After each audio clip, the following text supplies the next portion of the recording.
living up on a bridge, and a friend of mine named Larry was out of Alabama.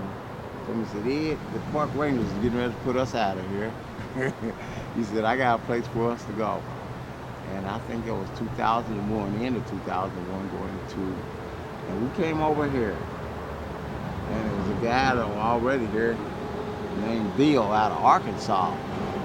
And we pretty much was me, myself, and there was another guy that I think when I got down here I met not Harold, but Dewey. I met Dewey and I met the other guy named Crazy John. and this area you see here was pretty much vacant, wasn't nobody over here, and we lived over on the other side. Well,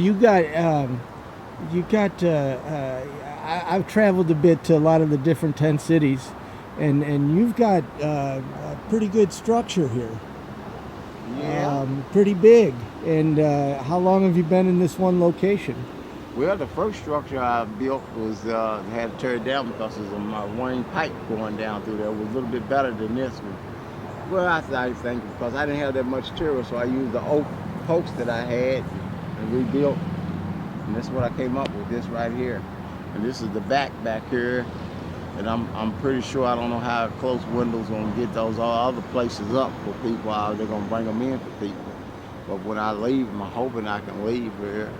And I'm a welder fabricator, and I'll make another stove, and I'll put it back here for whoever folks are to be back here. Wow. And this is 20 by 16, and that's 30 feet over by 16 feet. It's pretty big. Yeah, that's bigger than an apartment. Yeah. Yeah, it's bigger than an apartment. Maybe don't take long for it to get filled. Right, I bet. So Ed, you said you're not going to be here long. You got plans of getting out of here. Hopefully, as Lord's willing. Hopefully that I get my disability and I'm out of here. Yeah.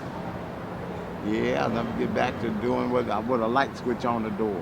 Not on the door, but on the wall. You want a light switch? Oh, yeah. The things you miss. Yeah, things you miss, you know. Yeah. Yeah, but I can't cry all that much. It's been all good. It's really been all good. Maybe I haven't had to work, but I have had to work. Just because you're homeless don't mean you got to stay busy all the time. And I work on this from day to day. You got to get wood in. It's always something you got to do when you're keeping a camp. So, if you had 3 wishes, what would they be? Well, I wish. I think I wish my family be okay, and and I'm 53, that I live out the rest of my life pretty good. That's all I could ask for. And the third wish would be whatever's in what God wants. Good wish. Thank you very much for talking to me. Thank you.